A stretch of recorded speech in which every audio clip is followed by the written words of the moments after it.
35.000 njerëz, qytetarët e këtij vendi, po largohen çdo vit. Vetëm në 6 vite, nga viti 2020 deri në vitin 2026, janë mbi 200.000. I bie çdo vit një qytet më pak, me shumë se popullsia që ka sot Istogu, njëjtë sa dhe Dragoshi apo Fiksavitia. Afërsisht gjysma e Podujevës, që për 10 vite ka 18.000 banorë më pak, ose 20% e popullsisë.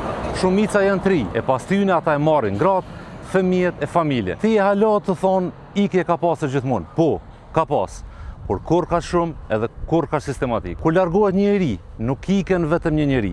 Mbetet pa punë një market, një furrë buke e një kafiteri. Mbetet një mësues me pak, një mjek me pak e një familje me pak. Edhe ata që mbesin, fillojnë të shohin vetëm një rrugë, largimin. Anketa e vitit 2023 tregon se 38% e njerëzve duan të largohen, 61% prej tyre të punësuar, e mbi gjysma e tyre me shkollim superior. Më shqetësua se ata që iken janë ata që jetojnë në Kosovë me trup, por me mendje janë jashtë. Kjo është një urgjencë kombëtare.